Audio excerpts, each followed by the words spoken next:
어제 새벽 서울의 한 아파트에서 어머니와 2명의 어린 딸이 숨진 채로 발견되는 끔찍한 사건이 일어났습니다. 시신에서는 누군가에 의해 살해된 흔적이 발견됐는데요. 얼마 뒤 경찰에 붙잡힌 용의자는 뜻밖에도 숨진 세 모녀의 남편이자 아버지였던 40대 남성이었습니다. 부족함 없던 중산층 가정의 가장이 왜 이런 일을 벌이게 된 걸까? 오늘 뉴스 따라잡기는 서울 서초구에서 발생한 세 모녀 살해 사건을 따라가 봤습니다. 서울 서초구의 한 119 센터로 예사롭지 않은 전화가 걸려온 건 어제 오전 6시 반쯤이었습니다. 출동 시간은 6시 28분이네요. 신고를 119 그 종합상황실에서 받으면 지령은 바로 저희한테 내려와요. 수화기 너머로 들리는 목소리는 한 중년의 남성. 그런데 신고 내용이 좀 충격적이었습니다. 아내와 아이들을 살해했다며 자신도 곧 목숨을 끊겠다는 이 남성. 경찰은 즉시 남성이 지목한 서울 서초구의 한 아파트로 출동했습니다. 설마 하며 현관문을 열어본 경찰. 경찰의 눈에 들어온 건 끔찍하게도 싸늘하게 식어있는 세 구의 시신이었습니다. 집안에서 숨진 채 발견된 건 이 집에 살던 40대 주부와 14살과 8살 난 두 딸. 1차 검안 결과 시신에서는 누군가에게 목이 졸린 듯한 흔적이 발견됐습니다. 그리고 방 안에서 발견된 2장의 메모. 메모에는 가족에게 미안하다는 말과 함께 지옥에서 죄값을 치르겠다는 말이 적혀 있었습니다. 경찰은 즉시 일가족을 살해한 유력한 용의자로 이 집안의 가장인 40대 남성 강모 씨를 지목하고 119 신고 전화 뒤 자취를 감춰버린 강 씨의 행방을 긴급히 쫓기 시작했습니다. 사건 즉시 서울 및 전국에 긴급 수사 배치하여 각 지방청과 수사 공조한 끝에 경찰이 강 씨의 위치를 추적한 결과 새벽 시간 119에 신고 전화를 한 시점은 집으로부터 120km 정도 떨어진 충북 청주로 나타났습니다. 이후 강 씨는 경북 상주를 거쳐 문경 방향으로 이동하고 있는 것으로 확인됐는데요. 위치가 노출된 강 씨는 얼마 가지 못해 긴급 지령을 받고 출동한 경찰관들에게 검거됐습니다.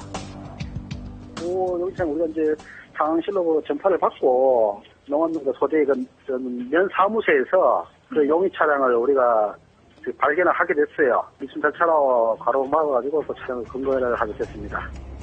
당시 강 씨를 검거한 경찰관은 차를 세우고 나온 강 씨가 모든 걸 체념한 얼굴이었다고 했습니다.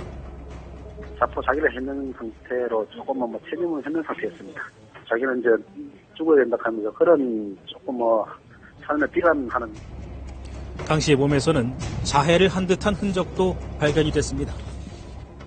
왼쪽 발목에 이제 불상의 도구로 손목을 자해한 흔적을 있는데, 거기에 생명에는 지장이 없고, 바지가 젖어 있길래, 그 바지가 이렇게 젖었냐고 물어보니까 자기가 자살을 하려고 그런 시도는 했는데 조금 미수에 그치는 것 같아요. 검거 직후 곧바로 서울로 이송된 강 씨. 경찰은 검거된 강 씨가 가족을 살해한 혐의를 모두 인정했다고 밝혔습니다. 하지만 범행 동기를 묻는 질문에는 일체 입을 열지 않았습니다. 가족들 숨지게 한 동기가 뭐예요, 그럼? 아내는 함께 죽는 거에 동의를 하신 건가요?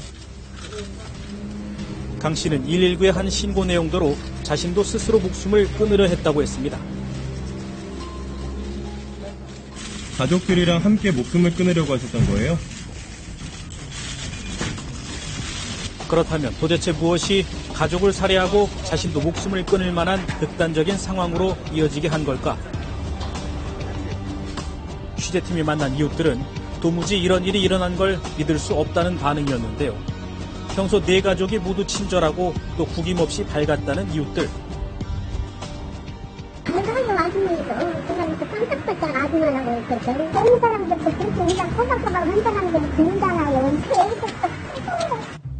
피의자 강 씨 역시 가정적이고 다정한 성격을 가진 평범한 아빠였다고 했습니다.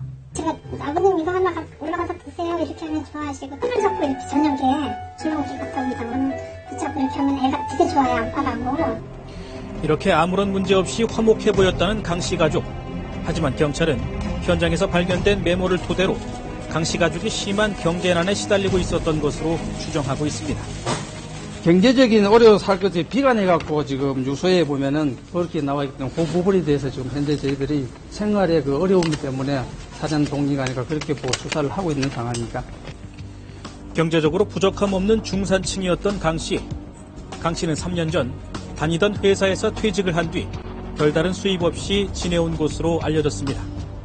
하지만 가족들에게는 직장에 계속 다니는 것처럼 보이기 위해 선배의 사무실이나 고시원을 얻어 오가기도 했던 것으로 전해졌는데요.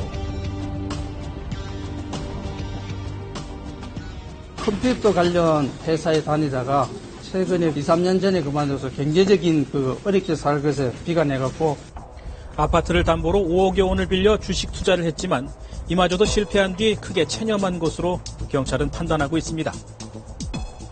SB가 한 번도 못 연속이었고요. 몇 달 전서부터인가 한 달 정도가 지쳐가지고. 하지만 시가 11억 원 상당의 아파트를 보유한 강 씨 가족의 경제난이 이렇게 끔찍한 비극으로 이어질 정도로 심각했던 건지 혹시 다른 이유는 없었는지 여부는 아직 의문으로 남아있습니다. 경찰은 숨진 세 모녀의 정확한 사인을 밝히기 위해 부검을 의뢰하고 강 씨를 상대로 자세한 사건 경위를 조사할 계획입니다.